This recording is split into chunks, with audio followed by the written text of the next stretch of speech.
ಕರ್ನಾಟಕದಲ್ಲಿ ಟಾಟಾ ಗ್ರೂಪ್ ಒಂದು ದೊಡ್ಡ ಹೆಜ್ಜೆ ಇಡುತ್ತಿದೆ. ಬನ್ನಿ ಅದ್ರ ಬಗ್ಗೆ ತಿಳಿದುಕೊಳ್ಳೋಣ.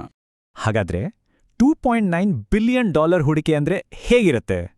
ಇದು ಕರ್ನಾಟಕದ ಭವಿಷ್ಯವನ್ನೇ ಬದಲಾಸೋ ಪ್ಲಾನ್. ಟಾಟಾ ಗ್ರೂಪ್ ರಾಜ್ಯದಲ್ಲಿ ಇಷ್ಟು ದೊಡ್ಡ ಮೊತ್ತದ ಹಣ ಹೂಡಿಕೆ ಮಾಡ್ತಿದೆ. ಆದ್ರೆ ಅವರ ಮುಂದಿನ ಪ್ಲಾನ್ ಏನು ಅಂತ ನೋಡೋ ಮೊದಲು ಈಗಾಗ್ಲೇ ಅವರ ಕೊಡುಗೆ ಏನು ಅಂತ ನೋಡೋಣ. ಈಗಾಗಲೇ ಟಾಟಾ ಗ್ರೂಪ್ ಕರ್ನಾಟಕದಲ್ಲಿ ಇಷ್ಟು ಹಣ ಹೂಡಿಕೆ ಮಾಡಿದೆ. ಇದು ಅವರ ಬದ್ಧತೆ ತೋರಿಸುತ್ತೆ. ಅಷ್ಟೇ ಅಲ್ಲ, 27 ಬೇರೆ ಬೇರೆ ಟಾಟಾ ಕಂಪನಿಗಳಿಂದ ಇಷ್ಟು ಜನರಿಗೆ ಉದ್ಯೋಗ ಕೂಡ ಸಿಕ್ಕಿದೆ. ಹಾಗಾದ್ರೆ ಈ ಹೊಸ $2.9 ಬಿಲಿಯನ್ ಯೋಜನೆಯಲ್ಲಿ ಏನೆಲ್ಲ ಇದೆ ನೋಡಿ. ಟೆಕ್ನಾಲಜಿಯಿಂದ ಹಿಡಿದು ಡಿಫೆನ್ಸ್ವರೆಗೆ ಎಲ್ಲಾ ಕ್ಷೇತ್ರಗಳಲ್ಲೂ ದೊಡ್ಡ ಯೋಜನೆಗಳಿವೆ. ಈ ಹೂಡಿಕೆಯ ದೊಡ್ಡ ಪಾಲು ಭಾರತದ ಟೆಕ್ನಾಲಜಿ ಲೀಡರ್ಶಿಪ್ಗಾಗಿ ಮೀಸಲಾಗಿದೆ.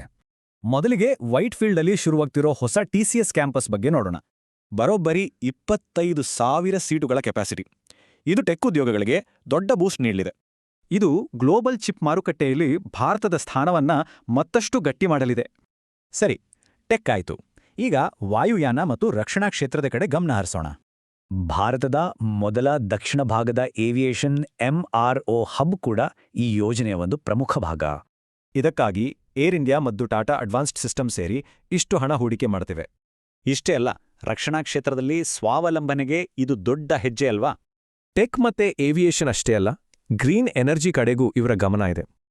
ಟಾಟಾ ಪವರ್ 7500 ಮೆಗಾವ್ಯಾಟ್ಗಿಂತ ಹೆಚ್ಚು ರಿನ್ಯೂಯಬಲ್ ಎನರ್ಜಿ ಉತ್ಪಾದನೆಗೆ ಮುಂದಾಗಿದೆ. ಅಷ್ಟೇ ಅಲ್ಲ, ಇಂಡಿಯನ್ ಹೋಟೆಲ್ಸ್ ಕಂಪನಿ ಕೂಡ 9 ಹೊಸ ಹೋಟೆಲ್ಗಳನ್ನ ತರ್ತಿದೆ. ಹಾಗಾದ್ರೆ ಇದೆಲ್ಲದರಿಂದ ಕರ್ನಾಟಕದ ಭವಿಷ್ಯಕ್ಕೆ ಆಗೋ ಲಾಭವಾದ್ರೂ ಏನು? ಹೈಟೆಕ್ ಉತ್ಪಾದನೆ, ಉದ್ಯೋಗ ಸೃಷ್ಟಿ, ಗ್ರೀನ್ ಎನರ್ಜಿ, ಹೀಗೆ ಎಲ್ಲದಕ್ಕೂ ಉತ್ತೇಜನ ಸಿಗಲಿದೆ. ಇದು ಬರೀ ಹೂಡಿಕೆಯಲ್ಲ, ಬದಲಿಗೆ ಭಾರತದ ಹೈಟೆಕ್ ಭವಿಷ್ಯದ ಒಂದು ಸಣ್ಣ ಝಲಕಷ್ಟೇ.